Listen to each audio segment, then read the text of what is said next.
this is my persuasive speech.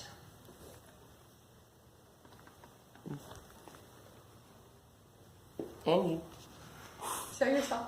I show myself? Okay. So, testing is a major aspect of all American classrooms. I mean, how many of y'all have been in a test?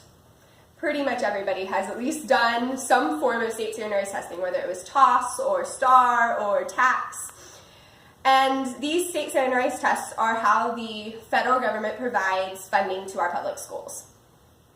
Through the Elementary and Secondary Education Act of 1965 and then the No Child Left Behind Act of 2001, these state tests are practically required by the government for schools to perform on their students.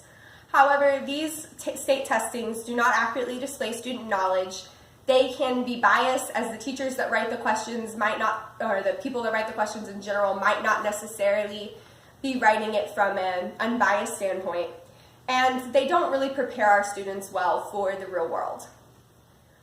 One thing that is majorly important is people with test anxiety or who don't take tests very well might be under displayed when it comes to the information gathered from these tests. A test might show that the student doesn't really know a whole lot, whenever in reality, if you sat here and asked the student about the information or asked them to explain it, they really would understand a lot more of what was going on. My brother has always been one of those people. If you asked him to explain something, he would do great. But the second you put a piece of paper and a test in front of him and tell him to recall some information or recognize it on a multiple choice test, he probably wasn't going to do so well. And that's really unfortunate because he does know the information. This is the same for people who are just have that test anxiety and are freaking out and just can't concentrate because they just are in their own little world about freaking out about the test. People who have a lack of care about the test might know the information, but they just don't care about it enough to do well and try hard. Then there are the people that are just going to short-term memorize information and don't actually know it. They just are storing it right here long enough to word vomit it out on a test and then move on, and they didn't actually learn anything from it. Another major disadvantage of testing is it really affects our ELL populations. Students the tests aren't geared towards English language learner students. As a second language learner, they don't have that basis and that foundation, so they aren't going to do as well, even if they might understand the information. And with 41% of Texas population being Hispanic, this is definitely a major disadvantage. When it comes to the tests, there's a lot of flaws in them because of the teachers and the writers. The questions are often difficult to understand, confusing, they might be biased, or just poorly written or misleading. How many times have you looked at a question and then been just so confused and not had any idea what it was saying, and then not been able to get the right answer because of that? That doesn't mean you don't know the information, it just means that the question itself wasn't written in a way that you could understand it. The opinion of the writer itself also puts a lot of discrepancy on what the student's answers are and how they view the information. Just because a teacher sees it one way doesn't mean the student's going to see it one way, and they both could have the same right answer. That's a really big disadvantage of state standardized testing. And then when it comes to multiple choice tests in general, they leave no room for student reasoning or a depth of understanding. You don't know how much a student actually knows, or if they're able to just look at something and go, oh, this looks like something we kind of talked about in class, this might be the right answer. Or be able to mark through a few and go, okay, I think it might be this. You don't know that they actually know the information because they could just be using some educated guessing and moving on. You don't know what their reasoning was behind it, what they were thinking, or what the thought process, what the mentality that as they went through this question actually was.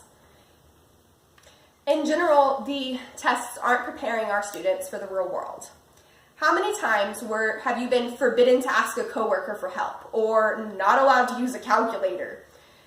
I mean, you get to use the reference materials in the real world. You can have a cell phone or look up something in a book or Google a definition.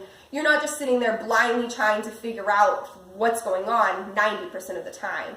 I mean, yes, there are instances, but still, a majority of the time in the world, you have these other abilities. And then when it comes to your previous work or performance skills. You're going to be looked at, your employers and the people around you are going to be looking and judging you based off of the skills you have and the performance that you have already done, rather than taking a multiple choice test sitting in front of you and going, okay, do this. They don't really care if you can test, they care what kind of skills and abilities you actually have. Tests don't really judge our knowledge or experience or expertise in the real world. That's just not how this works. So why are we shoving these tests down our students' throats and treating it like a life or death situation when that's not what we do in the rest of society after they get out of school? Instead of this, we should really be using other types of ways to test. All of these ways were gathered from an NPR Ed article. Some ways that we could be testing instead is using performance or portfolio-based information, such as projects or presentations, portfolios, a gathering of all of their information that they've already done, or presenting their knowledge of a topic.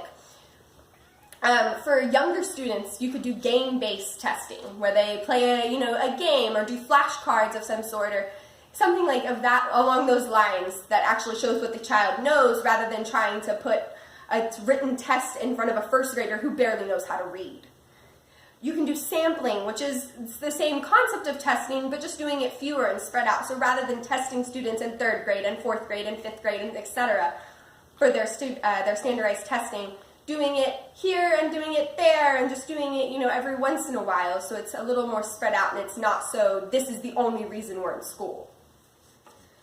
Or just do a self-assessment where they're tracking the progress year-round rather than just stopping and testing and interrupting the classroom time, just tracking their progress throughout the year.